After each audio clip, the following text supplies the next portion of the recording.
대한민국 50만 구직자의 일자리 현황을 데이터로 풀어봅니다. 투데이 데이터 뉴스 시간 김민지 캐스터 안녕하세요. 안녕하세요. 코로나19로 인한 고용시장 침체는 7월에도 계속됐습니다.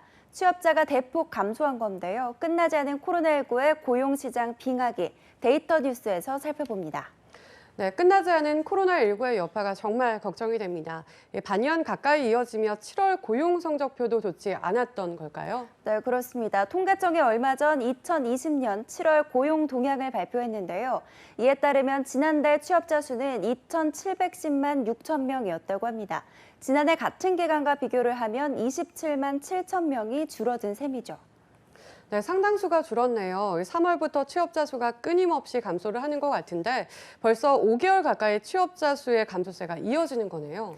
네, 그렇습니다. 3월부터 코로나19의 여파가 본격적으로 시작됐는데요. 3월에는 취업자 수가 19만 5천 명이 감소하고 4월에는 2.5배에 가까운 47만 6천 명이 감소했습니다. 이후 5월에는 39만 2천 명, 6월에는 35만 2천 명이 줄었는데요. 이렇게 취업자 수가 감소한 건 글로벌 금융위기 직후 처음 있는 일이라고 합니다.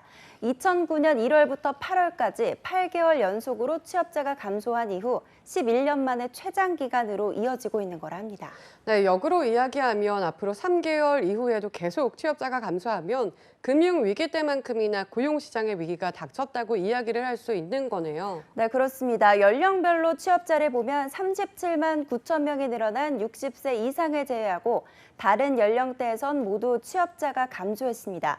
30대에선 17만 명, 20대에선 16만 5천 명, 40대에선 16만 4천 명, 50대에선 12만 6천 명이 줄었는데요. 뿐만 아니라 15세 이상 고용률도 60.5%로 1년 전과 비교를 하면 1%포인트가 하락한 수준입니다. 이렇게 7월에 15세 이상 고용률이 낮아진 건 60.2%를 기록한 2011년 이후 처음 있는 일인데요. 뿐만 아니라 OECD의 생산인구 기준인 15세에서 64세 고용률은 66%인데 이 역시 1.1%포인트가 하락하면서 65.3%를 기록한 2013년 이후 최저 수준으로 조사됐다고 합니다. 네, OECD 수준에도 미치지 못한다는 사실이 참 안타까운데요.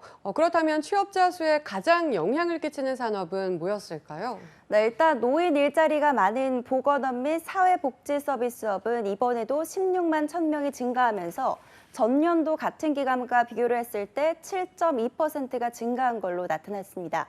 사회적 거리 두기로 택배 물량이 늘어나면서 운수 및 창고업도 5만 8천 명이 늘면서 4.1%가 증가했고요. 사회지원 및 임대 서비스업도 4만 4천 명이 늘어나서 3.4%가 증가한 걸로 조사됐습니다. 하지만 숙박 및 음식점업에서는 취업자 수가 상당히 줄었습니다. 9.5%가 감소하면서 22만 5천 명이 줄어든 건데요. 도소매업 역시 12만 7천 명이 줄면서 3.5%가 감소한 걸로 나타났고 교육 서비스업에서도 8만 9천 명이 감소해서 4.6%가 줄어든 걸로 나타났습니다. 네, 코로나19로 타격을 받은 산업에서 특히나 취업자 수가 크게 줄었네요. 취업자 수가 늘어난 산업과 비교를 해도 취업자 수가 감소한 규모가 훨씬 높은데 그만큼 직업을 잃은 경우도 많다는 거잖아요. 네, 실제로 통계청에 따르면 지난달 실업자는 113만 8천 명으로 지난해 같은 기간과 비교를 하면 4만 1천 명이 늘었는데요. 5월과 6월 실업자 수가 각각 13만 3천 명이 늘어난 127만 8천 명, 9만 1천 명이 늘어난 122만 8천 명이었으니 지난해 같은 기간과 비교를 해서 꾸준히 실업자 수가 늘고 있는 상황이라고 합니다. 실업률 역시 4%로 2000년 7월 이후 최고치를 기록한 수준이라고 합니다. 네, 사상 최고, 사상 최저를 계속 갱신하고 있는 고용시장의 상황을 보니 아찔하다는 생각마저 드는데요. 그만큼 코로나19의 위기가 한동안 계속 이어질 수도 있다는 거잖아요. 네, 그렇죠. 최고치를 기록한 건 이뿐만이 아닙니다. 지난달 비경제 활동 인구도 1,655만 1,000명으로 지난해 같은 기간과 비교를 해서 50만 2천 명이 증가했는데요. 해당 통계 집계 기준을 바꾼 1999년 이후 7월 기준 최고치를 기록한 거라고 합니다. 원래 실업자는 경제활동 인구에 포함이 되어 있는데 이 가운데에도 비경제활동 인구가 5개월 연속 증가하고 있는 상황입니다.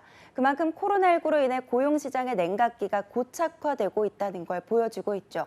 특히 쉬었음 인구는 22만 5천 명이 늘어난 231만 9천 명으로 2003년 1월 해당 통계를 작성한 이래 7월 기준으로 최고치를 나타냈다고 합니다. 네, 고용시장이 냉각되며 취업의 의지가 없는 인구도 함께 늘어나고 있다는 거군요.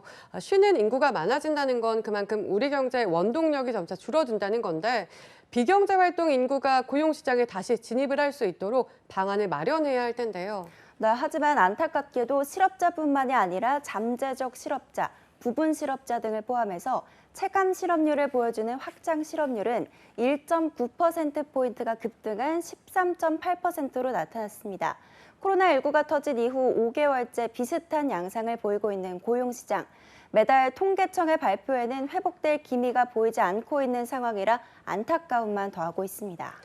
네, 추락하는 고용시장의 바닥은 과연 어디일까요? 문제는 고용 위기가 이처럼 지속되면 산업 전체가 무너지는 최악의 상황이 찾아올 수 있다는 겁니다.